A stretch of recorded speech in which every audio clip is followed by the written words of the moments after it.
Cameroon হাইল্যান্ডের last ডেতে আমরা কি করেছি, কিভাবে কাটিয়েছি আমাদের দিনটা, সেটাই থাকছে আজকের ব্লগে। তো আমরা সেদিন সকাল সকালই একটা সুন্দর স্ট্রবেরি ফার্মে চলে যাই, যেখানে অনেক অনেক অনেক স্ট্রবেরি ছিল।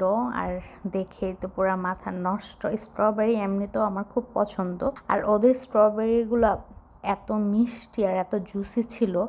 এখানে হচ্ছে বাস্কেট কিনতে হয়, যেটাতে আপনার যত ইচ্ছা তত স্ট্রবেরি পিক করতে পারবেন, আর ইচ্ছে করলে ওখানে বসে খেতেও পারবেন, কোনো সমস্যা নেই।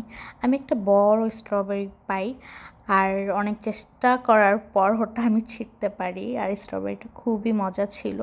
এরপর আমরা সামনের দিকে যাই, যেহেতু এটা অনেক বড় একটা ফার্ম হাউস ছিল। এটাতে স্ট্রবেরি ছাড়াও অন্যান্য অনেক ভেজিটেবলস চাষ করা ছিল। কিছু কিছু ভেজিটেবলস ওখানে ছিল যেগুলো আমি কখনো দেখিও নি। আই গেস এখানে এটা লেটুস পাতা ছিল, তারপর হচ্ছে ক্যাবেজ ছিল, ধনিয়া পাতা ছিল, পরে হচ্ছে বকচই ছিল। আই গেস এটা আমি শিওর বলতে পারছি না। আর অনেকগুলো ছিল যেগুলোর নামই আমি কখনো জানি না। এরপর আমরা চলে যাই স্ট্রবেরির শপে, যেখান থেকে আমি 2 রকমের স্ট্রবেরি নেই। আর পাশেই ছিল স্ট্রবেরি একটা রেস্টুরেন্ট। স্ট্রবেরি রেস্টুরেন্ট না, মানে ওখানে হচ্ছে স্ট্রবেরির বিভিন্ন আইটেমস পাওয়া যায় খাবারের জন্য। তো ওখান থেকে আমরা স্ট্রবেরি মিল্কশেক না কি যেন একটা নেই, আর জ্যাম ছিল, তারপর একটা বান টাইপ ছিল। সব মিলিয়ে আমাদের ব্রেকফাস্টটা মজাই ছিল। এর পাশেই ছিল একটা ফ্লাওয়ার গার্ডেন, ওখানে আমরা চলে যাই আর অনেক সুন্দর সুন্দর ফ্লাওয়ার্স দেখতে পাই। আমার তো ফ্লাওয়ার্স এমনিতে অনেক পছন্দ, দেখলে একদম মন মুগ্ধ হয়ে যায়।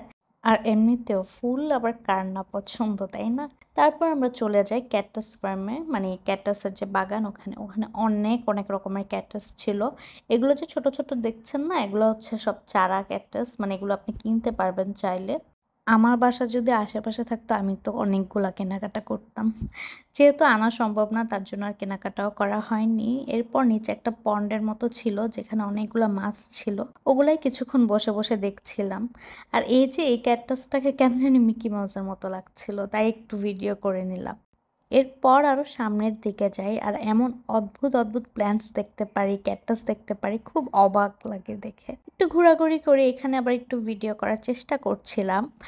এখানে এমন এমন ক্যাকটাসও ছিল যেগুলো হচ্ছে আপনার 80 ইয়ার্স ওল্ড, তারপর 60 ইয়ার্স ওল্ড। মানে ভাবলেই অবাক লাগে যে এত বছর আগের ক্যাকটাসগুলো এখনো আছে, বা ক্যাকটাস এতদিন বাঁচে। আর এটাকে পুরো মনস্টারের মতো লাগতেছে, তাই না? যাক, তারপরে আমাদের ক্যাকটাস ফার্ম ঘোরা শেষ। এখানে আবার একটা ব্লু কালারের ফ্লাওয়ার দেখলাম আমি, খুব ইন্টারেস্টিং লাগলো জিনিসটা।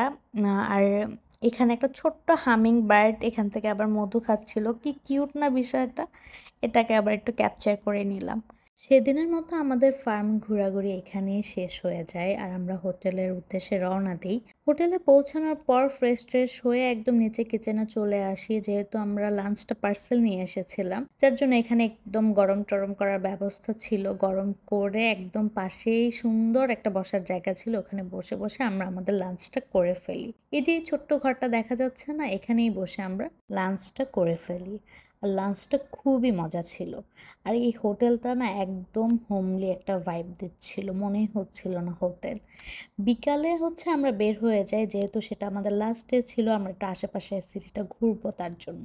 ক্যামেরুন হাইল্যান্ডের সৌন্দর্যটাই অন্যরকম, একদম শান্তিময় পরিবেশ, নিরিবিলি, খুবই ভালো লেগেছে জায়গাটা। মনেই হচ্ছিল যে এখানেই বসতবাড়ি শুরু করে দিই। যাই হোক, বিকালের একটু ঘোরাঘুরি শেষ করে সন্ধ্যার পর আমরা একটু নাস্তা খাওয়ার জন্য চলে যাই। আর এইটা হচ্ছে ম্যাঙ্গো স্টিকি রাইস, যেটা আমার খুবই পছন্দ। আর ওদের ম্যাঙ্গো স্টিকি রাইসটা অনেক মজা ছিল।